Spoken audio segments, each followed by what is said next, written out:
Ladies and gentlemen, welcome once again, yet again, for another episode of It's Me Speaking to You. I am, as always, El Jefe Wizon, Jeffrey Wilson, coming to you live and direct from the gateway to the West, St. Louis, Missouri. And we got a returning visitor, ladies and gentlemen, round two with my man, the Gorilla Convict, folks.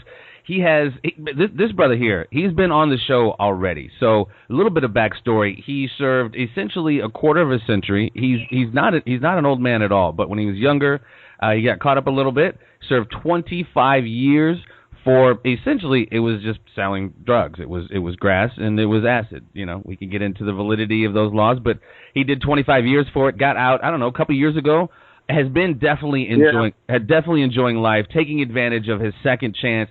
The brother's got a new comic book out called The Supreme Team. He writes for Vice. He's got a new movie coming out that's going to be premiering at the showcase here at the Tivoli in St. Louis, July 20th. This gentleman right here, man, he's killing it, man. Very proud of my man. Been following his progress. Mr. Seth Ferranti is with us again today. What's up, brother? Hey, what's up, man? Thank you. Nice to be on the show again. Yeah, no, absolutely, man. Thanks for taking the time. You got a lot going on, man. And we didn't even mention your documentary on White Boy Rick yet, so we can get into that too. What are you up to, man? Last time I talked to you, you were in the preemptive stages of getting the Supreme Team off the ground. That is off the ground. You've been you've been to a lot of the Comic Cons around town and just generally around. What you been up to, man? Man, I've been promoting. You know what I always tell people, like as an independent, right? As doing creative stuff like independent, like comics and short films and even books to that extent. You know, I don't have like a real big marketing budget or advertising budget.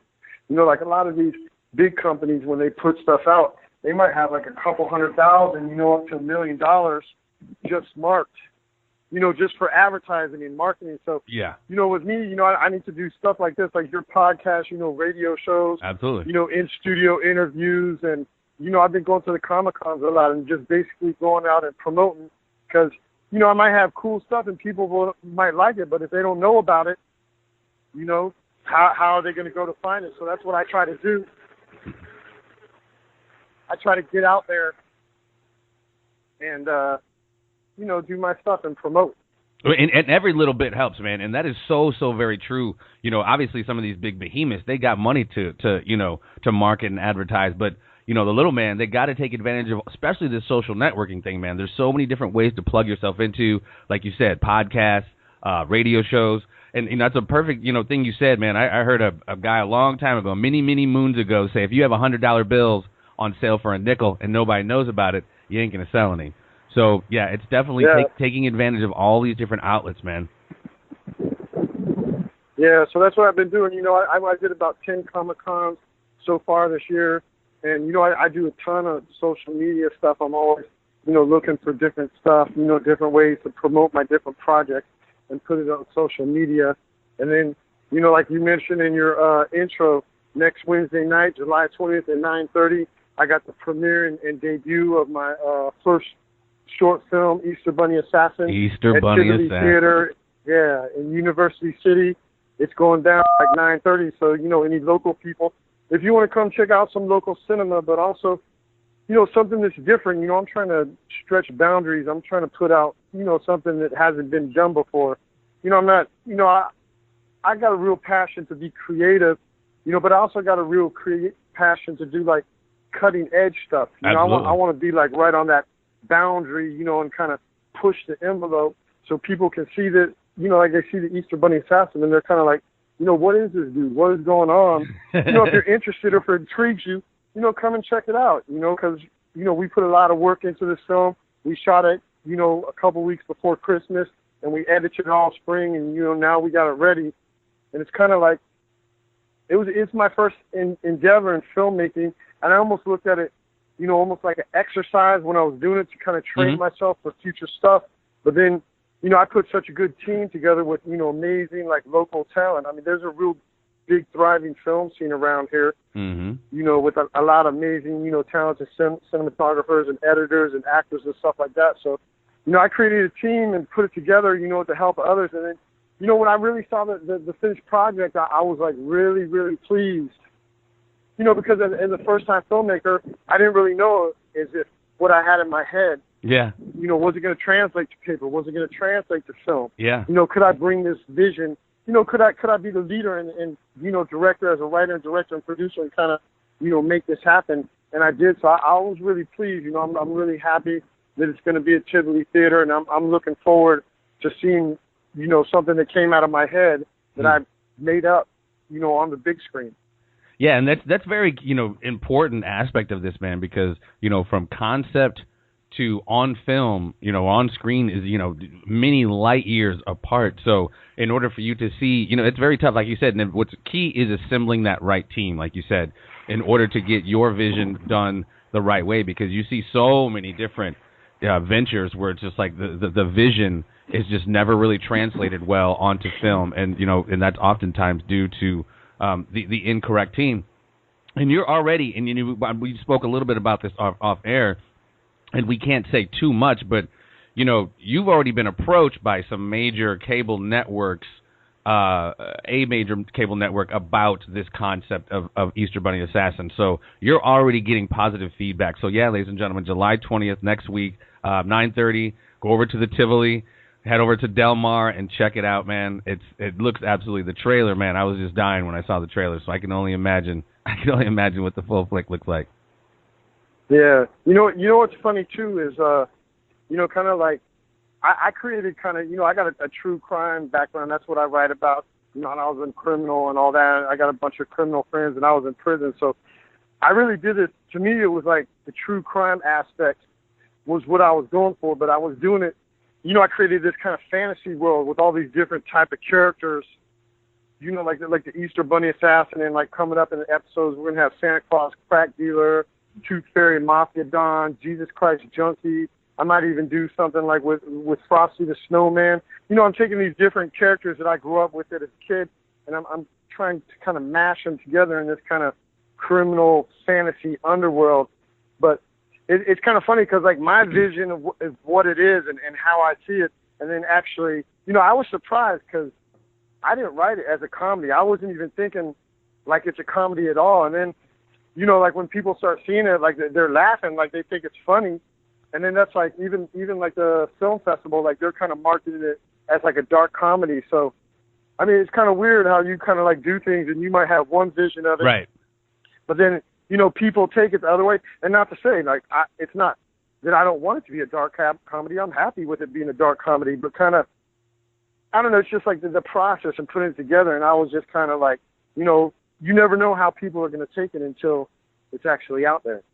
Well, and that's good too, man. I mean, you get those test audiences that help you kind of cultivate how it's, you know, like you have your vision, which sometimes, you know, directors and producers, they get very tunnel vision and very intransigent on their vision. But, you know, when you toss it out to a test audience and you see, you know, some laughs, like, oh shit, I didn't anticipate that. You know, it helps you kind of adjust the way you approach it, which is good, man. Like, you know what I mean? You don't want to get yourself stuck too much. You don't want to compromise on your vision, but you also don't want to be so, you know, bullheaded or whatever. You're not seeing kind of a bigger picture.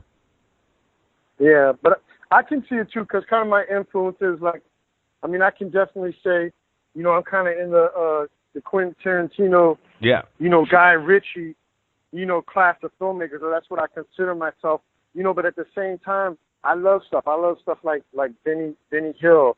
You know, I love stuff like Terry Gilliam and Wes Anderson. I like that real kind of, you know, comedic stuff, but it's comedic, but it's like it's real, you know, kind of dry, almost sarcastic humor. And I mean, I got a lot of that in me. So, you know, to see, you know, how it actually creeped into this little narrative, you know, it's really a learning experience for me.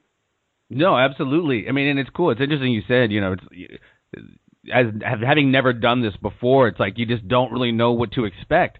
Excuse me, in any of these processes I've gotten into, you know, whether it's filmmaking, acting, you know, even behind the camera, the podcast, it's a work in progress. You know what I mean? You have it in your mind that it's going to be a certain way, or you want it to be a certain way. And like I was just saying a minute ago, you kind of got to be a little flexible and kind of have the ebb and flow of kind of trial and error. Of course, not everything is going to be perfect, but all of it is preparation for, you know, the next project and then the next project. And it's all just, for me, and I don't want to put words in your mouth, it's a learning process. Oh, no, totally is. I learned so much just about the whole collaborative, you know, doing the comics and now the film since I've been out.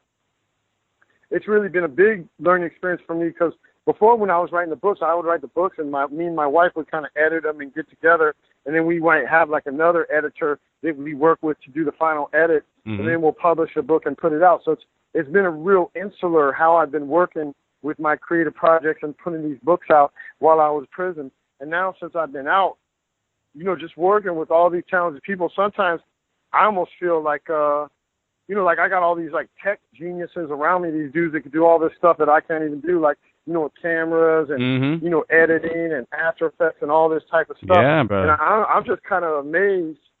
Sometimes I even got to step back and I'll be like, man, why do these people, everybody wants to work with me? I must be doing something right, or my ideas are good. Yeah, no. These people are just like, they're so far advanced, technology-wise, and without their help, I couldn't do any of this stuff I've been doing. And that's absolutely true, bro. And you're, as a good producer, as or any good manager or team leader, whatever you want to call it, it's about knowing what you don't know and about assembling that team that fills in the gaps that you have. You know what I mean? So many people go into these things, I can fucking do everything. I can edit, I can direct, you know what I mean? It's just like, dude, no. Just work toward your strengths. Deficit your weaknesses by bringing in other people that can help fill in that gap, and that's what creates the best team, man. When you start getting into those things, you spread yourself too thin. Like no, I can do that. I know After Effects. When you really don't know After Effects, you don't know Avid or the editing software. It's like you said earlier, man, about assembling that team, and that's good for you, man. Because you're a sponge, man. As you sit and watch them edit, as you sit and watch them do these things that you necessarily can't do in the next couple films or whatever you're into, you will be able to do it. You know what I mean? You're just, like I said, it's just this whole learning process. You got to be open to it, though. Yeah. Hey, it's funny, too, what you just said about me being a sponge, because, I shot my cinematographer for Easter Bunny Assassin is this kid named Levi Barnes. He's doing his capstone at Lindenwood, next year, so he's about to graduate and get his film degree. But he was my shooter, and he did all the editing and cutting for me. And when we first put we went through, I sat there with him through the whole first part when we were doing the visual. And I'm telling you, for a 9-minute film, like, we sat editing just the visual part. This isn't even like syncing the sound, and doing all the trimming and stuff like that. But we sat there for like 20-something hours just for a 9-minute film, me and him, going through the script, making sure we had everything laid out visually, and the story was right and different stuff like that. So we see if we need any pickups and stuff like that. But, yeah, it was just amazing, doing that whole process with him. But I can't honestly say, after that 20 hours, and it was like got to sink in like all the, the audio and doing the trimming and different stuff like that. I was happy to just let him do it. Yeah, of course. Know what I'm saying? Yeah, but, still it was definitely a learning experience. And, being that it was my baby and my first film, I want to be, very intricately involved. Well, it gives you respect process. for the process, too. You just said it. It gives you respect for the whole process. You got to sit in on an editing session every once in a while or a sound scoring session. I mean, just to see, like, it just gives you so much reverence for it. You're like, wow, I can't do that. I mean, the level of patience. I mean, think about it, bro. Think about now we have digital nonlinear editing. Think about it back in the day when you had to do the literal editing of the celluloid, of the film. Yeah. Like, come on, man. Yeah. That is, we're spoiled now. So, but still, you're right. It's very, very tedious work. And, that's cool, brother. I mean, 'cause like I said, when you have compassion, when you have understanding for the process, all the individuals of your team who do what you can't do, it just makes all the shit down the line better, man, because I don't know, in my opinion, it just helps comprise a team that a better team, in my humble. And it helps you as a producer. That's what I've been doing. Yeah, have more appreciation for everybody's work. That's what I've been doing since I've been here. Yeah, the same, like I got kind of my film team now, and I got kind of my comic team. I'm working with Anthony Mathenia from Stash Publications, with my imprint Grind Studios for the comic books. Well, talk to me about that. Let's move into the comic books. You, like I said before in the beginning, you were just getting into the Supreme team, which is based off some cat named Supreme, some dudes you met while inside. Tell me about the origins of the Supreme team and what's going on with that now, because I see you just released your first issue a week or two ago or a month ago. Well, the Supreme team, like way back in the early 80s, kind of like when crack and hip-hop first started jumping off in New York, the Supreme team was right there. They were right there in Queens, south side of Jamaica. They were like the they were like the, you know, the big drug dealers on the block down in the city in that area. Mm-hmm. And all the, you know, rappers, when rap was in its infancy, all these rappers, you know, they looked up to these street guys. They emulated them. They wanted to be like them. So kind of what my Alpos and your Rich off. Porters and stuff. Yeah. Yeah, Rich Porters, Fat Tap, Happy Mason. Alpo. But, you know, I wrote the nonfiction book when I was locked up with these dudes, and that came out in 2010. And that's just like this, you know, it's like a Supreme Team history, like just this big tome that looks into all their different stories, like, because it was like a crew like 200 deep. And what I try to do with the comic book is I took about the top, you know, the 8 biggest names in the Supreme Team, and I got it. The first issue, I say it's based off the book because, you know, I'm taking a little bit of literary license, you know, because it's a comic book, so it's based off the book, but it's not exactly, you know, right. Go by, like, it's not nonfiction. Sure. You know, I'm taking some literary license, and right. I'm kind of exploring, because in the book I mentioned, like, a lot of the different myths and rumors. You know, like, you got the 50 Cent stuff, where, mm-hmm. you know, some people say that Supreme is 50 Cent's father, and 50 Cent even alluded to it in that movie Get Rich or Die Trying, you know, which the Majestic character was based off Supreme. Mm. So, you know, I'm kind of exploring all, like, kind of the mythology in the comic book, you know, and putting it all together. So I'm going to explore the story, you know, in the mythology and the raps and all the different rumors and innuendos that have been thrown out there, because in the graphic novel, in the comic back format, it actually gives me, you know, the opportunity where it can do that, because, you know, this comic book, I'm not trying to tell a story. This comic book is purely for entertainment. If you like the gangster street stuff, you know, and you've wondered why there's never been any comic books like this, well, now there is comic books. You know, I got the Supreme Team one. I got fascinating, you know, awesome artist. Joe Wills, actually St. Louis native, ex-Marine. You know, he lives down in the city, and he's an awesome artist. He's gone up to issue 2 right now, and we're going to keep cranking it out. And I got 12 issues planned, which is going to be 12 issues that's going to be comprised into like 3 trade paperback graphic novels. But, you know, it takes time. You know, we've been working, like you said, first time I talked to you, we were just starting the process, now it's finished. So we're going to keep, you know, cranking them out as fast as my artist can draw. Well, and you, like I said, after spending 25 years in, brother, and you've written several books, so it's just like, you know, with combining fiction and nonfiction, you have a treasure trove of stories and directions to go with the Supreme Team there. Oh yeah, it's just, I mean, it's going to loosely follow the story. I'm going to take a lot of liberties that I wouldn't take in nonfiction. You know, in nonfiction, you can't take those liberties because first off, you're using people's names. Second off, you know, you got to stick, really, you got to have, you know, you got to stick to the facts, basically, you know, or people might try to sue you or this or that. Yeah, absolutely. So with the comic book, you know, I'm basically saying it's adapted from the Supreme Team. You know, it's a fictional story adapted, just like how they do in a lot of big movies. Yeah, absolutely. So then you can go in the directions you want.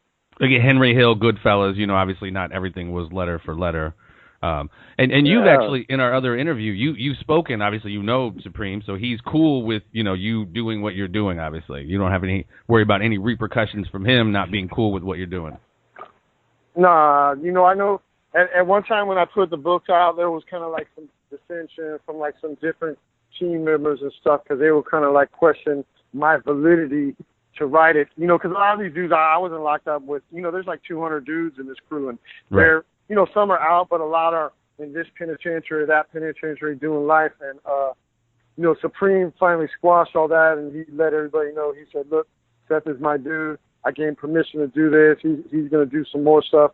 So, I mean, that's eventually, I would like to end up doing like a series. I see almost like kind of like a Narcos-themed Supreme Team series that kind of investigates, you know, the crack era, but also investigates like the rise of hip-hop.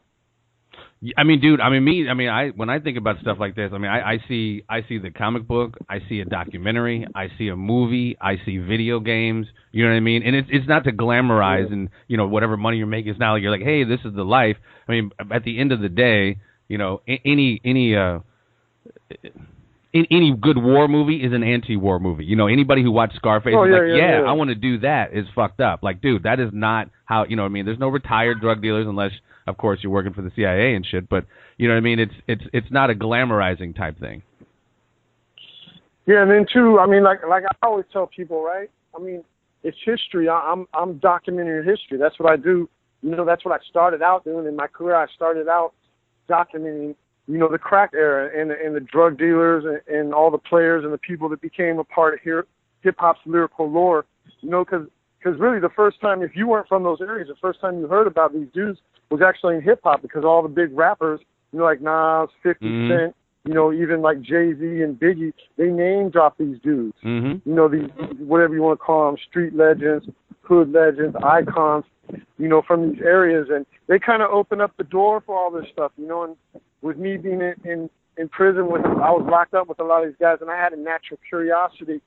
You know, when I met him and I heard the dudes rapping about him, and I was kind of intrigued, you know, and I was kind of looking for material. I was looking for books on these stuff. I was asking, like, my wife and my mom, you know, on Amazon, search for books, and there were really no books on these guys. You might be able to get a little, you know, half a chapter here or a couple paragraphs mentioned in these other books.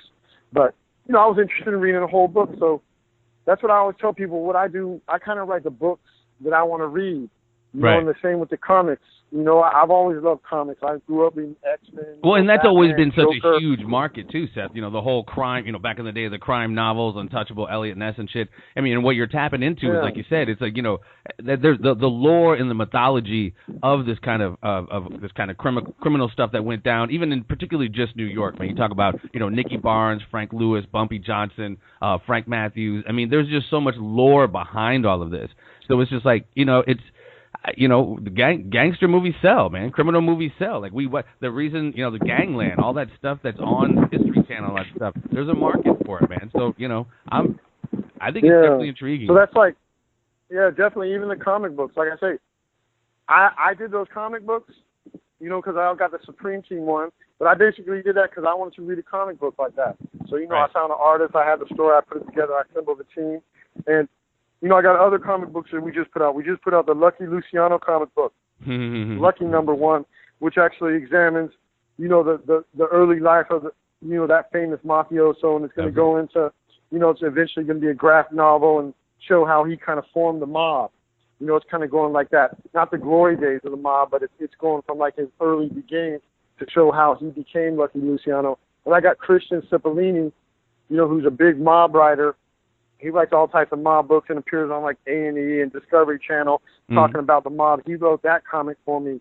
You know, I also got I got Verdict, which is by Kwame Teague, which just came out. And Kwame Teague is the author who wrote the street lit classic Dutch that Terry Woods put out. You know, he's serving 2 life sentences in North Carolina, and he actually wrote the Dutch series, and then he sold it to Terry Woods, and she put it out under her name. But everybody knows he's like the real author, so he wrote me a comic book on Dutch. It's called Verdict. You know, it's looking at the Dutch story, the character he created. We're just looking through the you know, the court view room. It's kind of the story's being told like while he's at court being tried for his life, with a lot of flashbacks and stuff like that. That's why we call it Verdict. And I got a comic book right now in the works that's being drawn up by Wahida Clark, another huge urban fiction writer, New York Times bestseller, and she's adapting her book Swag into a comic book for me, which we're getting drawn up. That's going to drop soon. And another one I got just ready to come out right now. It's called Confessions of a College Kingpin, and that's actually my story. I saw that. You know, from the age of like 16 to 20. You know, how I became a drug dealer. You know, and when I got busted. And I got this awesome artist named K. Anthony Lawler out of New York, who he does kind of like a watercolor style, and he drew it. So it's like real trippy, man. Like, it kind of reminds me of like, you know, when you see a movie like Requiem for a Dream, and they kind of have like the drug scenes, you know, with all those distortions and the colors. Yeah, no, that's kind of what this. Yeah, that's kind of what this Confessions of a College Kingpin, which is kind of like a biographic novel, you know, because it's autobiographic. My biography, but you know, it's pretty much got that real trippy, you know, kind of marijuana 420 feel to it. So that's and it's a cool like visual representation, because that's kind of that, you know, that you're representing that world, or you're talking about that world, the you know cannabis and LSD and all that stuff. So you definitely want something, you know, like Fear and Loathing in Las Vegas. You look at the cover of that book. I mean, it's like, whoa. I forget the name of that artist, but like that was perfect, a perfect artist. Ralph Steadman. There you go, to represent that book, because that world was like, that was not a sober world. So you definitely want some visual representations to like kind of depict the mind state you're talking about. Well, obviously, like I said, man, you're clearly into everything. Another thing we spoke on recently, I had a gentleman on named Al Prophet. He's a Detroit documentary filmmaker. He's done lots of documentaries on, just a bunch of similar stories, similar genre, crime stuff in Detroit. He wrote Killing Jimmy Hoffa, or the documentary Killing Jimmy Hoffa recently. He's got one called Police State coming out. Interviewed him recently, and we talked about a cat which he's got a huge reputation in Detroit. His name is Rick Wershey, a.k.a. White Boy Rick. This is a gentleman who, got caught up, or was caught up. However, he was actually worked for the federal government when he was 17, 18, would get money to go out to Las Vegas and hang out at the Hearns fight and this and that. Around 17, 18, he got pinched with some cocaine. Not enough for him to be doing the time he's doing now, but he's still, however many years later, he's 43, 44 maybe, still doing time. Oh, no, he's older. He's like 48. He's been in 29 years. Okay, so cats who've killed people have gone in, gotten out. People who we used to do dirt with back in the day have gone in, gotten out. But because there's some political chicanery going around in Detroit that he definitely was privy to, this cat is still in jail. So up until last week, 2 weeks ago, they just struck down his request for another hearing, I think it was, or another trial. And you are working on a film. You're working on a film, basically a documentary on Rick Wershey, a.k.a. White Boy Rick. Tell me about that. How'd that come about? Tell me about your thoughts on White Boy Rick in this whole scenario.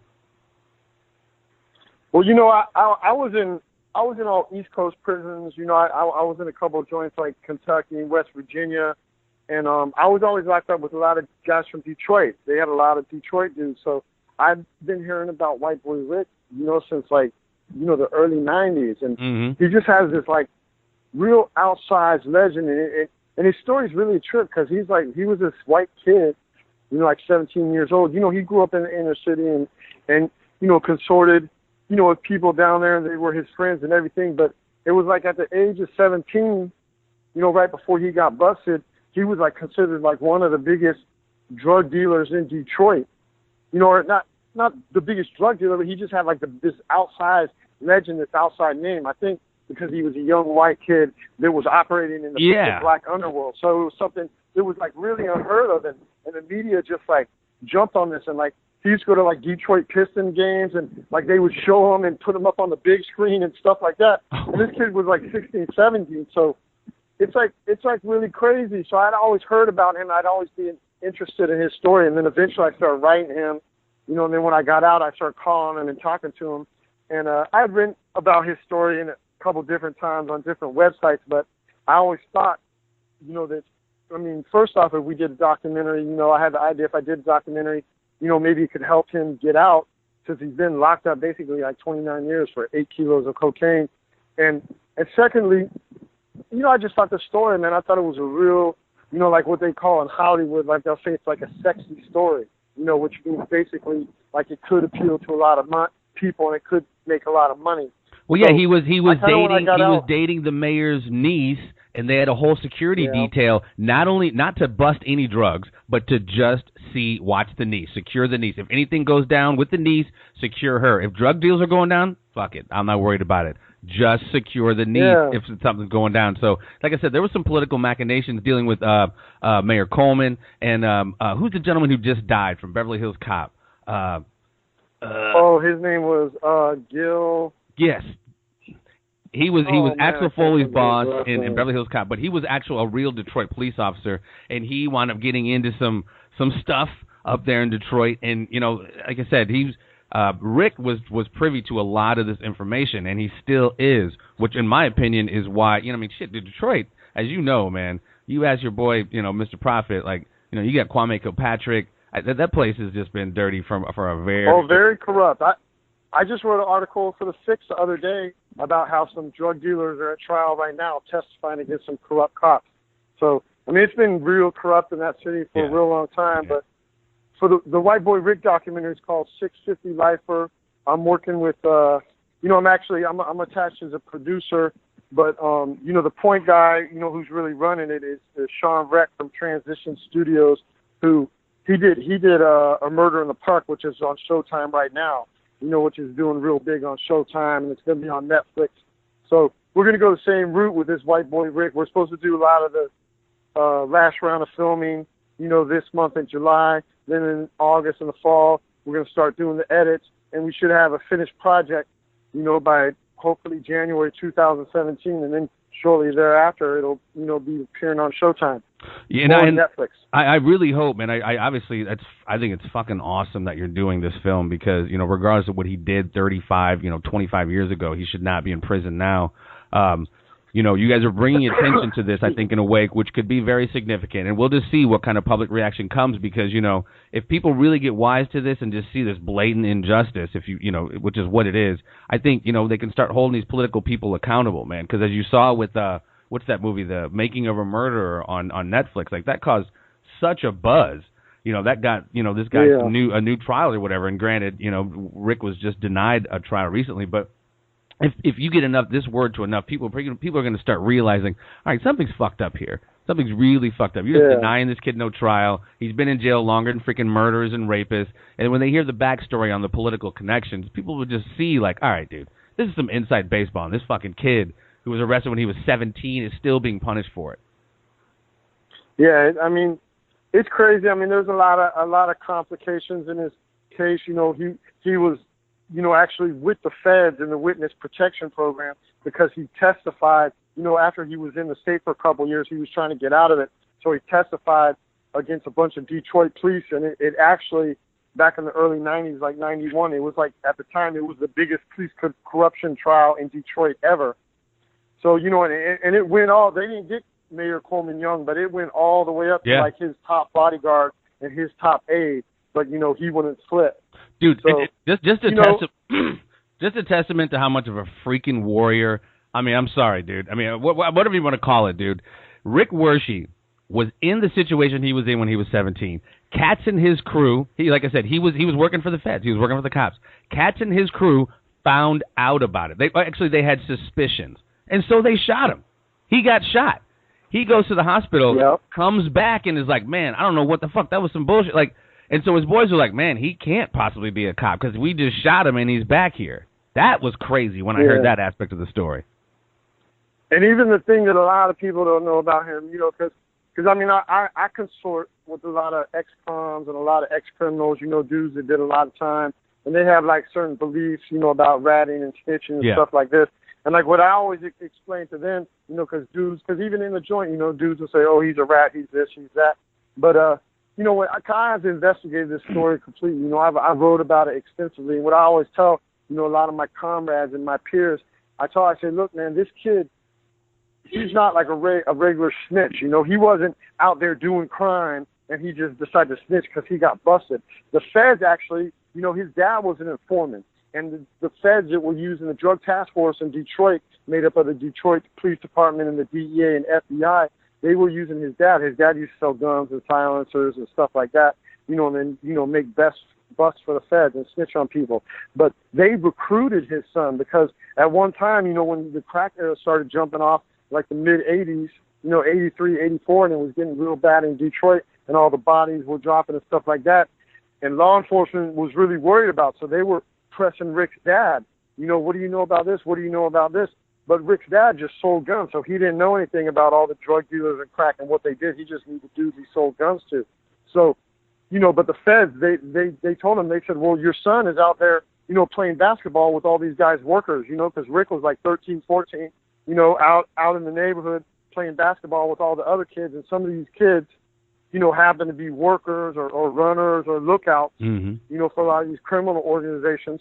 So, they kind of recruited Rick when he was 14, which is like totally illegal. And then it's like when it did come to light, when he was about 16, they just kind of cut him loose, to protect their own asses. And now, 25 years later, it's coming out because a lot of these FBI agents retired, so now they can talk about it. And a lot of these FBI agents, they think it's messed up that he's still up in too, and they're some of his biggest advocates because basically they're saying we recruited this kid into the gang. Right. Then we had to cover our ass, so we cut him loose. But, I mean, when they cut him loose, he was 16. I mean, they turned him into a drug dealer. He was already a drug dealer. He was already living the life. So he just kept selling drugs. I mean, and then he got busted 17 years, and they gave him, basically life. It's just a real crazy story with a lot of, a lot of injustice and a lot of questions and a lot of stuff that needs to be answered. But basically, they just need to let him out.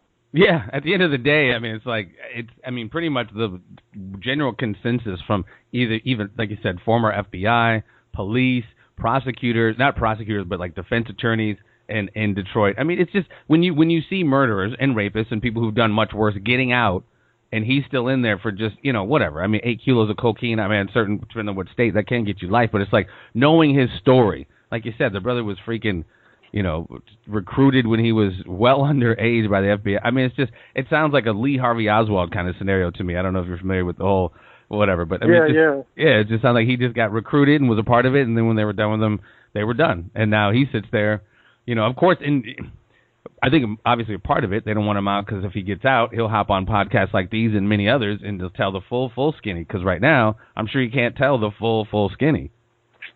Oh yeah, he can't just, he doesn't have the phone time for that. But like I say, like this story, and then a lot of the stories, I think it's real relevant too, because I mean it really ties into like our culture today and like what's going on, with like a lot of the African Americans and cops and stuff like this. I mean, just a larger war on drugs, bro. Like I had on Freeway Ricky Ross. Like this is a large. I mean, race is an element of it. It is a factor of it. But this gets into a larger, what I like to call this syndicate. I don't care if people call it the Illuminati or whatever the fuck. This syndicate, which has for years rigged elections, assassinate leaders, dealt drugs, dealt in humans, dealt in arms. You know what I mean? It's like it's this blatant hypocrisy that they hold themselves, obviously, to a different standard that they hold us. And it's just, and it is absolutely relevant. You know what I mean? It's absolutely relevant. Yeah. That's what I even thought. I just read something the other day where the Libertarian presidential candidate, Gary Johnson, where he actually he didn't come out and say it, but he alluded to the fact that the reason we're having all these police shootings today is because of the war on drugs, man, because the war on drugs created this militarization, especially in African-American communities. Because, look, I can tell you, man, I grew up in the suburbs, and when the cops came, to my parents' house and wanted to search and bust me, they knocked on the door. They didn't bust in because they knew it was my parents' house. Yeah. But when they go down in the neighborhoods in these African-American communities, man, they go in there like, jackbooted gun thugs, man. They just go in there breaking down doors, and it's crazy. And I that's why I can understand a lot of African American people in this country are really angry because they've been treated due to the war on drugs, which it's a war on drugs. I can say I got caught up in it, and other people of other races. But basically, I think the war on blacks and the war on marijuana. It's real closely related. No, absolutely. I mean, it's like I said, it's blatant hypocrisy for you, in the prime of your freaking life, to go do 25 fucking years inside a penitentiary for selling cannabis and LSD, something the government tested on people back in the day. They now know in certain applications they say LSD can be used for certain therapeutic means. We now know all the different therapeutic means that cannabis. You know what I mean? It's just horseshit. And this gets into this larger, not just the war on drugs, but this larger prison industrial complex. Now there's so much dough in prison, so it's just like.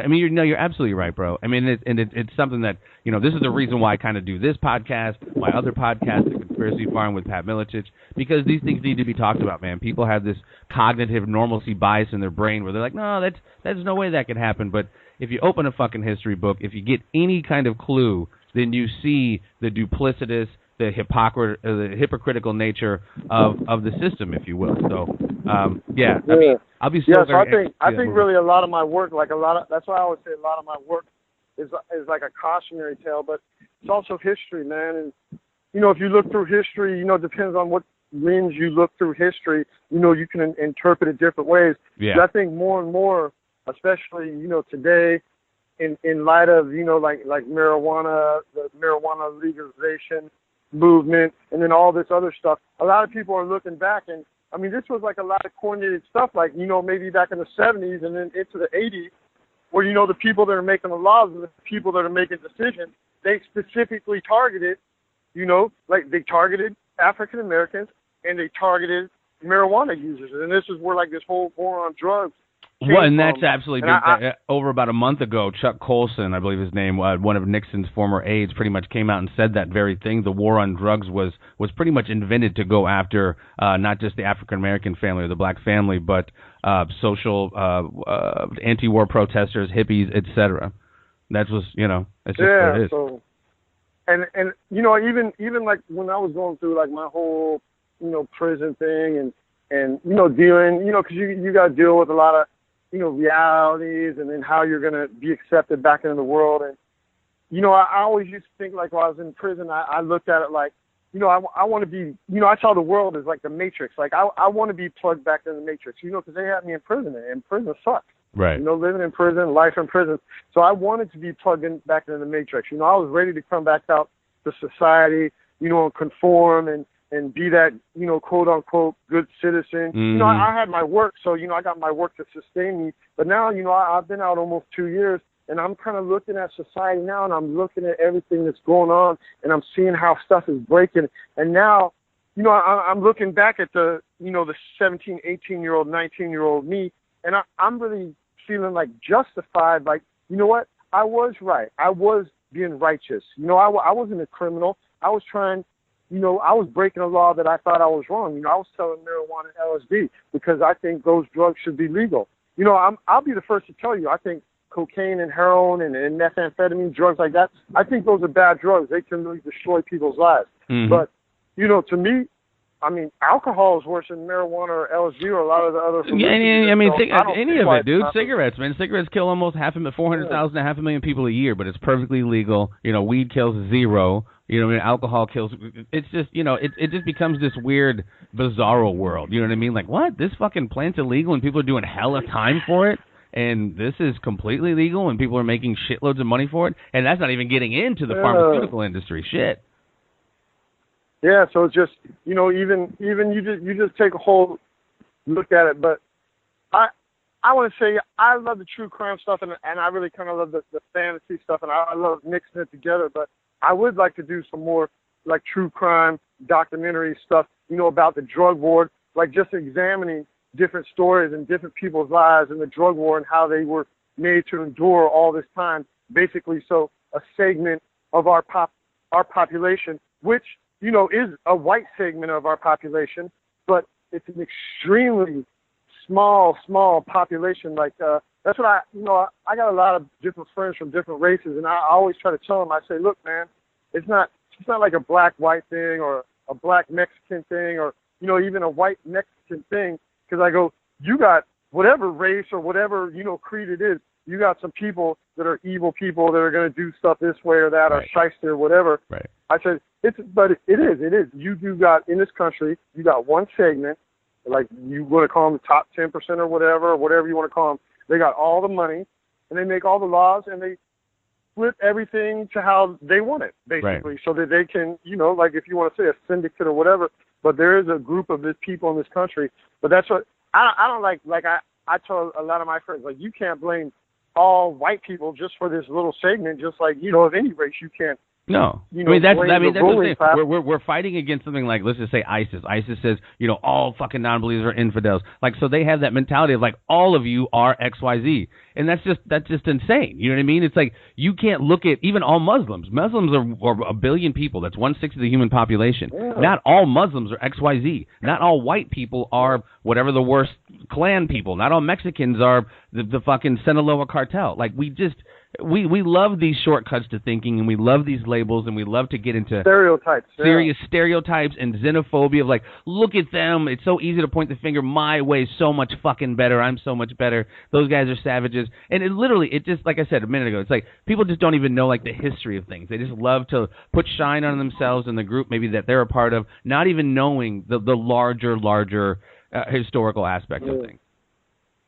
Yeah, like even cops, man. I think, you know, I think cops need more training. I think they need to go better screening process on who they select to actually become cops. But, there's a lot of good cops, man. Basically, in this world, there's a lot of good people in this world. I don't care if you're black, white, Mexican, cop, whatever. There's a lot of good. I think most people are basically inherently good people. That's what, in crisis situations and stuff like what's going around in this country right now, that's what, man, the good people need to band together, man. And they need to, call it for what it is and look at things for how they are and try to get everything right, man. Because, yeah, right now, man, there's a lot of, divisiveness in our country and a lot of, different political maneuvering and stuff. And, I even though I was locked up for, 20-something years, I love my country. I'm proud to be American. To me, I mean, what other country in the world, can I make these comic books and these projects and make these little films and actually, have an opportunity to make a living off of, basically, doing this make-believe, pretend stuff for entertainment. There's really no other country, that you can do it like you can do it here. So, I love my country, but like I say, I think all of my work does touch a lot of these certain issues that we've talked about. So it needs to be explored. These issues need to be raised. But, at the same time, at the end of the day, you got to say, whatever, you got to let bygones be bygones, and you got to move forward as a collective whole in a way that's going to be prosperous for everybody. Absolutely. Yeah, there's no point in staying in the rearview mirror because then you have absolutely no clue where you're going. No, for sure, bro. And it's like so refreshing to hear all of this, man. And I'm so happy. Like again, I'm so happy for you, man. Obviously, I'm happy you're out. I'm happy you're busy. I'm happy you're staying prosperous. Obviously, you're in love. Your gal's got your back. You got so much going on, man. I think it's really cool. And obviously, you're obviously welcome here anytime on the show. I mean, as you blow up, as more of this stuff comes on, feel free to come on to promote it. It would be absolutely my pleasure, my friend. All right, definitely, man. Thanks for having me on. I appreciate it. If anybody wants to check out my stuff, you can go on SethFerranti.com. That's my website, SethFerranti. All my true crime books are on Amazon. The comic books are on Amazon in digital format. And like I said, if you're local, come out next Wednesday, man. We got they got the film festival going on. Actually, I think it starts Sunday, so it's going to be going on all week. Yeah, it's a multi-day showcase, yeah. Yeah, a lot of good talent, man, in the city. There's a lot of talent, man, a lot of people. Heck yeah. So, yeah, if you're local and you like stuff like that, come out and support. I think we got a real good scene here, for creativeness. So, if you're local and you like that type of stuff and you want to see stuff that's going on, or maybe you just want to see an Easter bunny whacking people.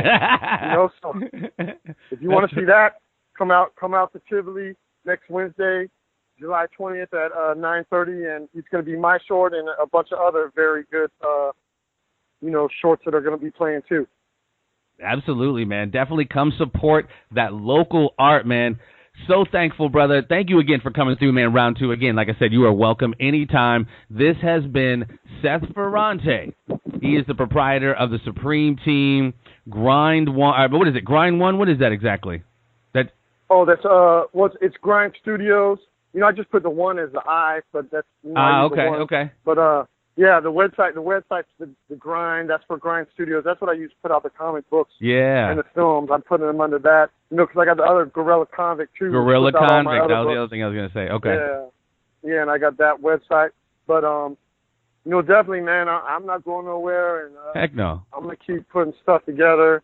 And I'm striving. I'm striving for a better world for myself, but I'm also striving for a better world for everybody. Absolutely, man. Each one, teach one. That's what it's all about, man. Seth Ferranti, Easter Bunny Assassin, next Wednesday, July 20th, 9:30 at the Tivoli Theatre if you are here in St. Louis. Otherwise, I will put the links to all of his stuff on this here video. Thank you again, my brother, man. I so appreciate it. All the best to you. Continued success and peace and all that love, my friend. All right. Thanks for having me on, man. I appreciate it. And I hope if I don't see you next Wednesday, I hope to see you soon. We're going to have to get together. Yes, we will. We will, man. Sooner than later. All right, man. Seth Ferranti, Guerrilla Conflict, Easter Bunny Assassin. Go check it out. This has been me speaking to you with your bud, Jeffrey Wilson. Stay tuned. There will be more.